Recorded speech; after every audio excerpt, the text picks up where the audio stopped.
words to describe him, but not trustworthy. And that's the problem that the French had. I mean, the French had... My name's Nick Deane. Amongst other things, I'm a humble citizen, but I also happen to be the convener of the Marrickville Peace Group, and I would point out how strategically my group is positioned in the Prime Minister's electorate of Grayndler. Now, I have written a submission. I won't bore you with all the details. I'll just read the conclusions that I came to. Aukus is too expensive. I need my glasses. Sorry. Aukus is too expensive. Its strategic benefit is doubtful. It exposes the nation to the risk of war. In the event of war, it makes us a target for attack. It jeopardises commitments to important treaties. It confirms Australia's reputation as aggressive and destroys any aspirations to be regarded as a peaceful nation.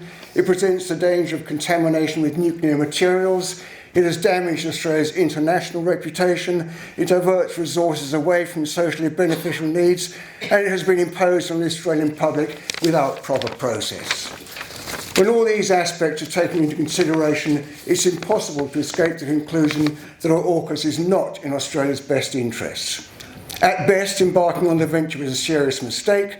At worst, it's another example of Australia being manipulated by the USA for the benefit of the USA. Cui bono, who benefits? Without doubt, the USA gains strategic advantage. In 2023, Paul Keating called Aukus the worst international decision by a Labour government since conscription in World War I. In my view, it was an incredibly stupid idea and should be scrapped as soon as possible.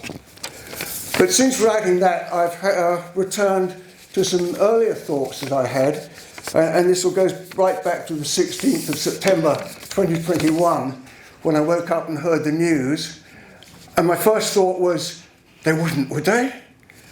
And almost immediately I thought, yeah, they would, wouldn't they?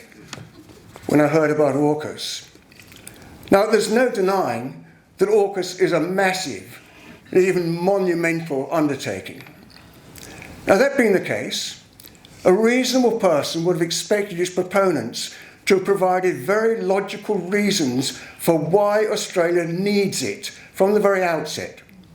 Surely the first step in such an enormous project should have been an irrefutable expression of the need for it, especially in view of the enormous expense. The obvious question, why do we need this, must have a cogent answer. However, as far as I can tell, no clear expression of what that need is has been forthcoming in the nearly 5 years since that 2021 announcement. But when you look at Pillar 1, the acquisition of nuclear-powered submarines, the reason for this absence of a clearly expressed need becomes clear. For what are SSNs, nuclear-powered submarines? They're defined as hunter-killer submarines. They're designed to seek and destroy enemy submarines and surface ships and launch cruise missiles at land targets. That is their primary purpose and true nature.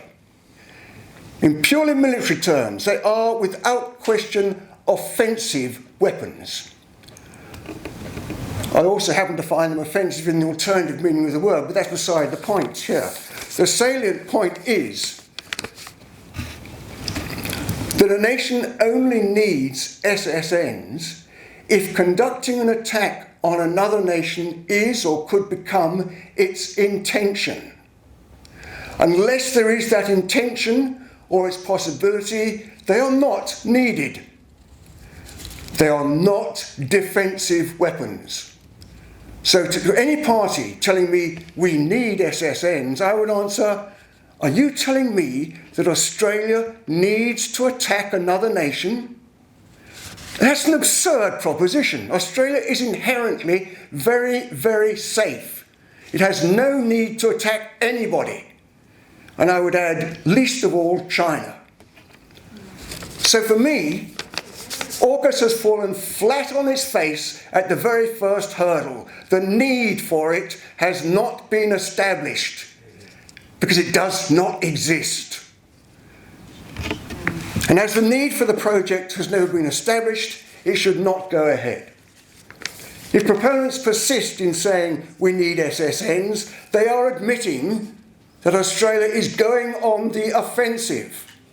And all the rhetoric about defending Australia and stability and peace in the region, etc., it all evaporates into meaninglessness.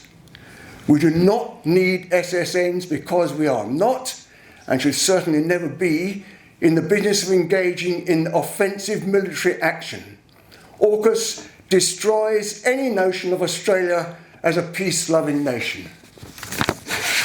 Thank you. Very much for that, Nick.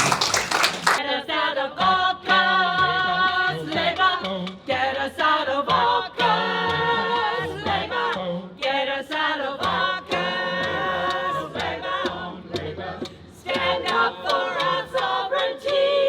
Ditch the fossil fuels.